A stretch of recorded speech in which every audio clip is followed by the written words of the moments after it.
slowing you down.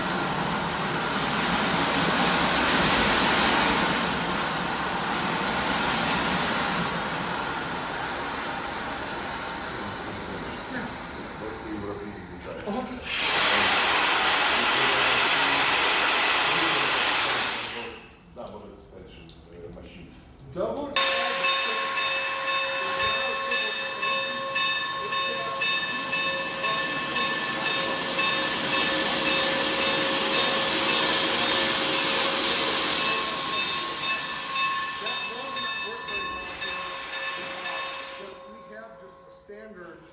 those work well for running slow trains, but also comes back to the design difference between the European engines and the wet steam from the boiler was then passed along through the smoke stream to heat up the steam.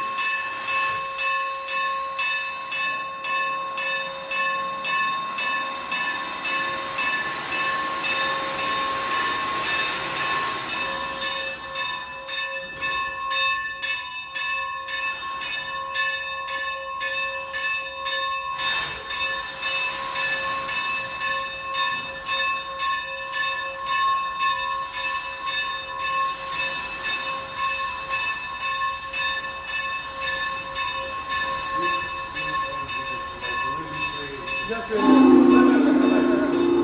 Yes, yeah, I agree.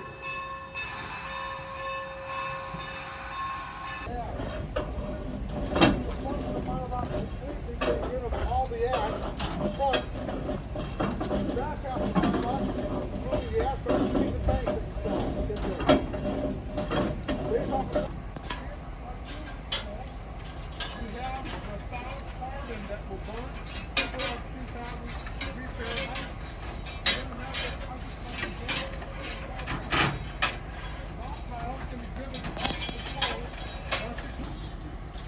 In order to get good combustion, you need to have fuel, heat, oxygen.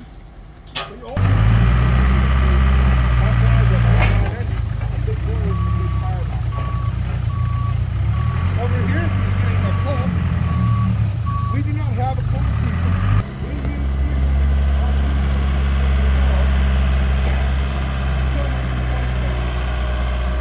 in 1926, you brought an internal combustion engine, a Plymouth gasoline mechanical.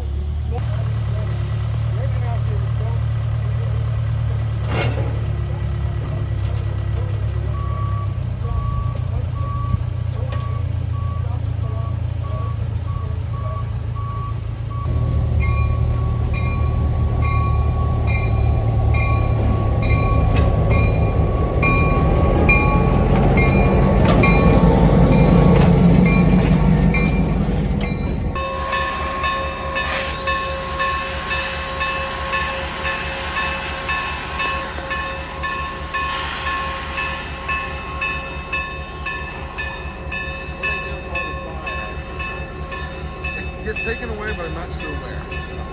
I'm not on that side of it.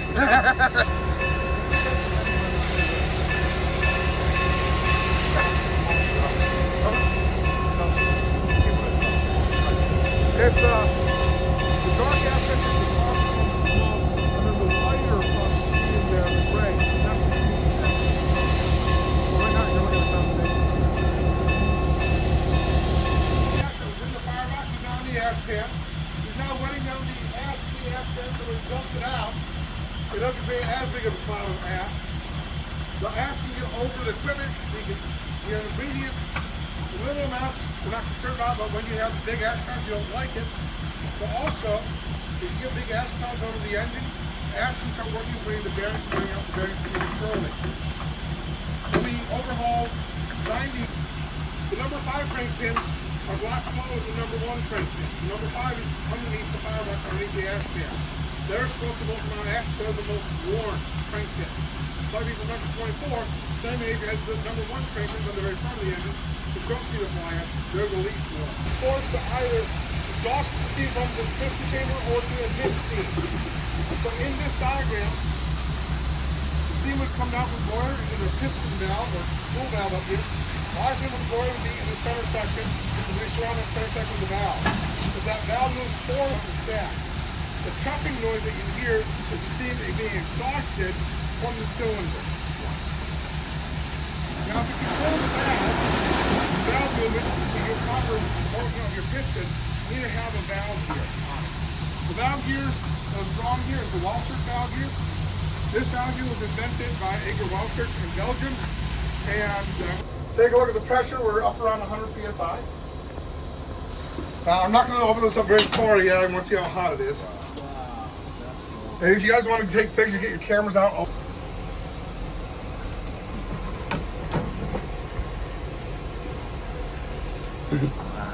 Blow it down to Pressure is going to cool down, condense, and drain out all the condensation. And then the air compressor will start pumping the air into the reservoir.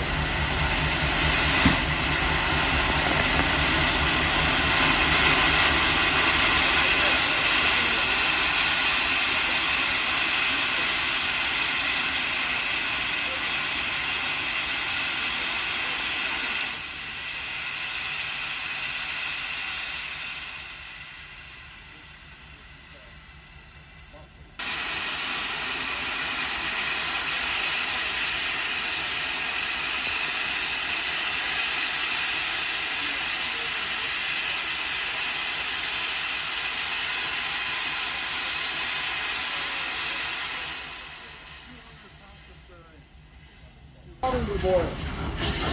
Steam comes into the top, mixes with water coming in from the side from the tender, shoots into the boiler by magic. Does that make sense? Okay. Let's think back. Yeah, it does a heater as well. So let's think back to physics. Who here loves physics?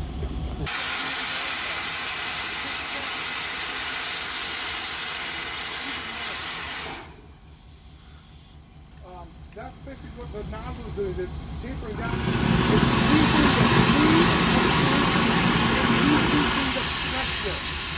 So when the steam exits the steam nozzle, it's at that pressure or below, it's having a lap high rate of speed.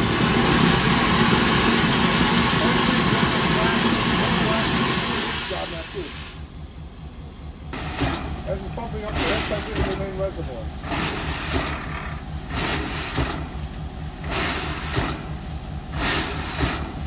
On top of the locomotive, we have the smoke stack and smoke is coming out. The silver section is the smoke stack that's not a part of the boiler, that's just now 30 volts is the fire. Each company did had its own variation on the same sort of voltage and equipment. For whatever reason, very good 32 volts.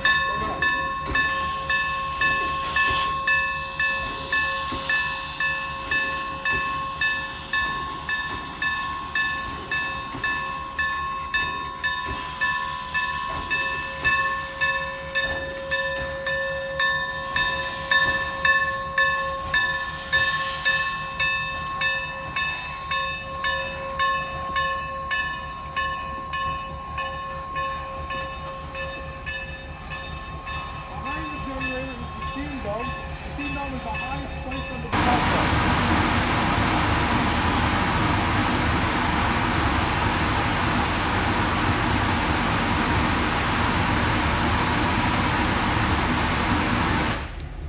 If you accidentally don't have enough oxygen scavenge to get solid oxygen in the water, a thin film of scale can help protect the boiler sheets from being oxygen filled. Every 31 days of service, we need to remove the boiler from service, drain the boiler, pull out all the washout plugs, and then we wash out the inside of the boiler. We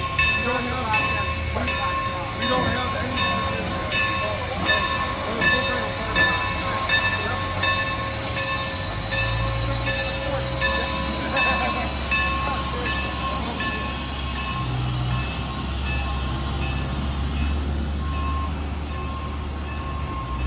So for our engine and train crews, as a